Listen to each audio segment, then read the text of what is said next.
I was asked to blog something in our Cine course, which is taught by Professor Gupta, and I thought it would be easier to vlog, so here we are, and we are going to talk about chess. Weeks I was crazily following the London Chess World Championship between Carlsen and Caruana. The most interesting moment in the classical match was this amazing Game 6. I felt overwhelmed and disappointed when Caruana blundered and drew the game. It is just one of many references in games when computer has shown something which human eye are not able to see. On move 67, Caruana as black played bishop g5, and suddenly, as per the chess engines, the world champion Carlsen as white was losing.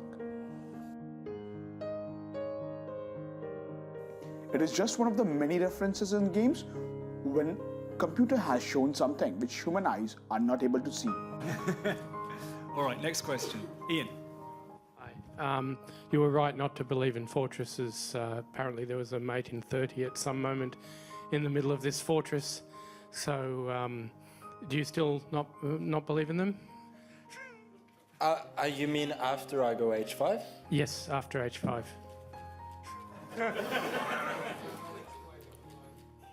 Bishop g5 is good. Bishop h4. Bishop h4 here. Yeah, it's more or less Zugzwang there. Because you have to hang on to f5. Bishop d5? Bishop d5, knight e2. You know, I'm not going to disagree with the computer, I just don't understand it. Computer has shown something which human eyes are not able to see, and the man versus machine debate is slowly dying out. But let us start from the very start. Chapter 1, the beginning, John Henry. The year was 1872. The American folklore of John Henry was born as a steel-driving man, a man tasked with hammering a steel drill into rocks to make holes for explosives to blast the rock in constructing a railroad tunnel. According to legends, John Henry's prowess as a steel driver was measured in a race against a steam-powered rock drilling machine.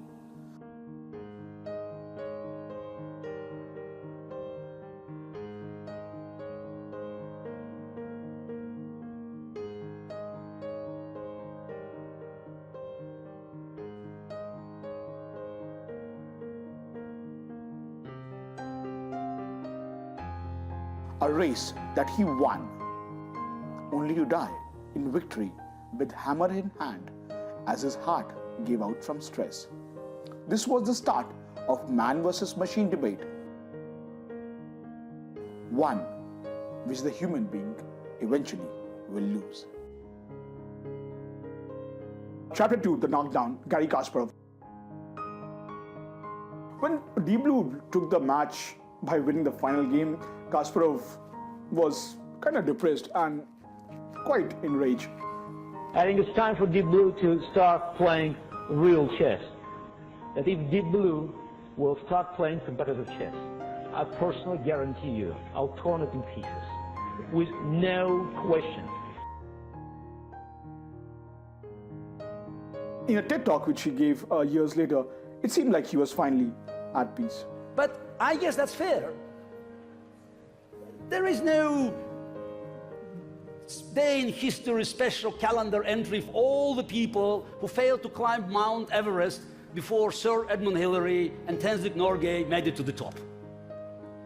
And in 1997, I was still the world champion. When chess computers finally came of age. I was Mount Everest, and Deep Blue reached the summit. As always, machine's triumph was a human triumph. Chapter 3, the last great hurdle, Go. Go is a two-person game of strategy which was created in China more than 3,000 years ago. The game of Go has been the last remaining great hurdle for computers attempting to make software more adept than human at board games. Since the IBM developed supercomputer Deep Blue, the year was 2016, the program AlphaGo won 4:1 against Lee Sedol. However, in two moves, Lee Sedol and AlphaGo defined the future. First, move 37. That's a very surprising move. It's a big shock. What? Normally human, we never play this one because it's bad. It's just bad. We don't know why. It's bad. But it's a little bit high. Yeah? It's fifth line. Normally, you don't make a shoulder hit on the fifth line. Commentators almost unanimously said that not a single human player would have chosen move 37. So I actually had to poke around in AlphaGo to see what AlphaGo thought. And AlphaGo actually agreed with that assessment. AlphaGo said there was a 1 in 10,000 probability that move 37 would have been played by a human player. So it knew that this was an extremely unlikely move. It went beyond its human guide and it came up with something new and creative and different. I want to see Lee Sedol when he sees this move.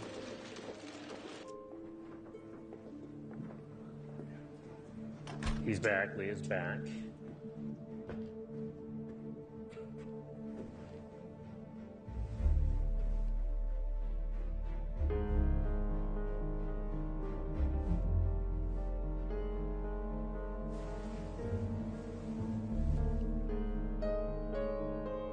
This move is very special because with this move, all the stone played before is work together. It's connect. It looks like a network, link everywhere. It's very special. It made me question humans' creativity. When I saw AlphaGo's move, I wondered whether the Go moves I have known were the right ones. AlphaGo made me realize that I must study Go more, said Mr. Lee, one of the world's most accomplished players. And this brings me to my last chapter, which I call the full circle. As the world looked on, the moves so perfectly demonstrated the enormously powerful and rather mysterious talents of modern artificial intelligence. But in Game 4, the human made a move that no machine would ever expect. I don't see anything. We can't find anything. What is Lee Sedol up to here? Yeah, he's really concentrating. He really is. Look at that. This is the hinge of the game. Oh, look at that move. That's an exciting move. No, basically, He found the wedge. Whoa. It's going to change the equation. Ooh. Well, we definitely say it's a mistake. I felt this mixture of this sinking feeling in my stomach where I was wondering if AlphaGo was becoming delusional in this situation, where I could see that it was starting to play strangely, and at the same time relief for Lee Sedol that he was actually in with a chance now. Indeed, it was just as beautiful as the move from the Google machine, no less and no more. Jordi Wood from Wire wrote, and I quote, "It showed that although machines are now capable of moments of genius, humans have hardly lost the ability to generate their own transcendent moments. And it seems that in the years to come, as we humans work with these machines, our genius will only grow in tandem with our creation." And this brings me back to the Bishop G5 move, a move which might have helped Caruana win the game, but one which did not happen. I feel sorry for Caruana, but, well, it was an unhuman-like move. And even Vishwanathan Anand mentioned, it is a move he couldn't have found, or probably no human could ever have found. So, well, Carlsen's still the champion until the next World Championship. It's goodbye.